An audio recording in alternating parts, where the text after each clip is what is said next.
Hey guys, how's it going? This is Daniel and welcome back to Tech Tuning. In today's video, I'm going to be going over something that's really useful if you own one of these older cars like the '85 Celica that I'm always working on. A big problem with these cars is due to the age and just wear and tear. The plastics on the interior get super brittle and they break really easily. And I know I've spent hours of my own time trying to super glue them back together and getting nowhere.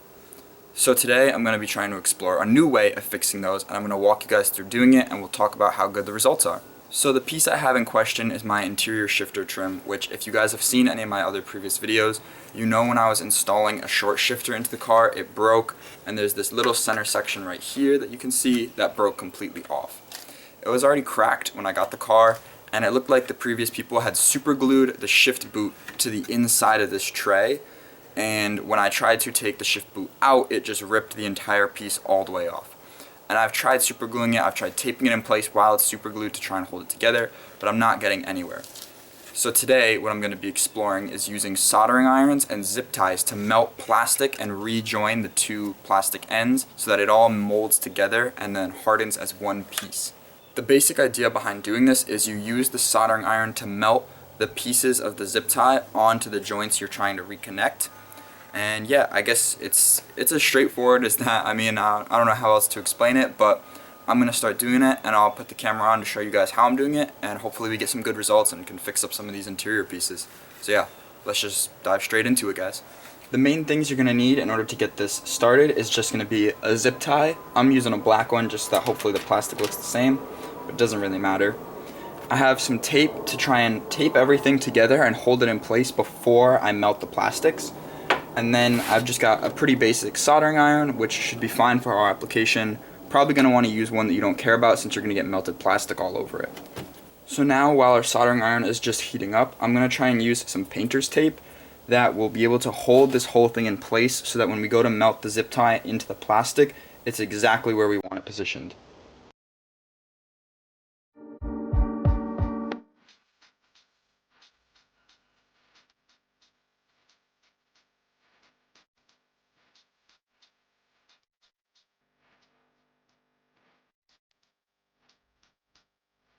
So I've got the trim taped in place about how I want it, and I have one edge perfectly lined up, so I'm going to start by trying to melt and adhere that side back together, and then when that one is done, I'm going to try and pinch it all the way so that it holds its original shape, and then go through and melt the other side. What I'm going to do is I'm going to use the thinner end of the zip tie where it starts, and I'm going to lay that about where I want to put some plastic down, and then I'm going to use the hot end of the soldering iron to try and melt it into the place.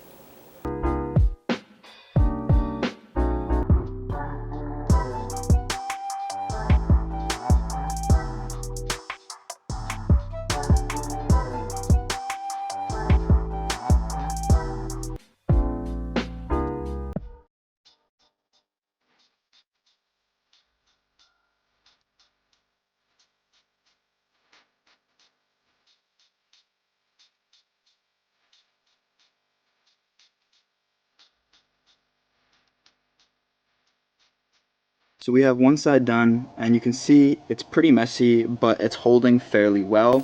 I did the whole inside here with a zip tie, and I also did a little bit on the outside, just in the places you wouldn't be able to see once everything is reassembled. To give you guys a better idea, you can see right here where this will get covered up, I tried to melt that plastic back together as well. So now I'm going to go ahead and I'm going to try and take care of this side, and like I said, making sure I keep it pressed together so that it holds the original shape.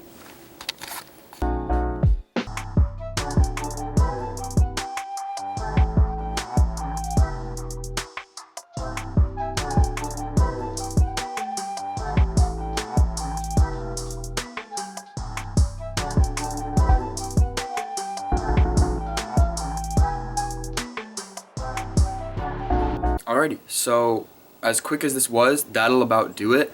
I've gotten my piece re-adhered, as you guys could see, and it's not the prettiest, but I'm sure this is one of those things where the more you do it, the better you get at it. And I have plenty of other broken plastic pieces on the Celica that I'm sure I'm going to be doing this to fix. I guess the best tips I could give with this all being done now is just take your time.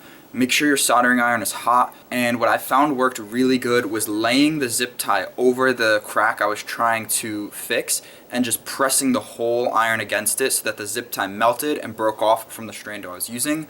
And then I would go back through with the soldering iron and kind of lay it in thicker and let it build up a little bit to give it some strength. So as you guys can see on my piece here, you can still see the cracks from the outside. And the reason it's like this is because I didn't want to mess with the original textured finish on the piece. I'd rather you could see a crack but it be physically strong enough to hold together than have like a huge melted smear going through the piece of plastic. So at least in my opinion, that was more desirable, and I'm happy with the outcome. I can totally live with seeing the crack in the plastic but not having the pieces missing. But yeah, this was a great new trick that I learned today, and I'm happy that I could share with you guys, and hopefully it helps you out. I know with these older cars, the plastic being brittle and breaking is a huge pain, and people charge crazy prices for these pieces that go inside, and it's even harder to find one in the right color. And me personally, I'm not a fan of having a mismatched interior, and I also like having a full interior. I know plenty of people that would just gut the car out and put a cage in it and call it a day, but I enjoy having the full interior since I right now daily drive the car.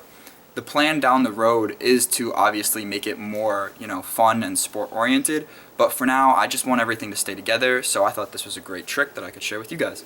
Hopefully it helped, and I'll see you guys in the next video. Thanks for watching.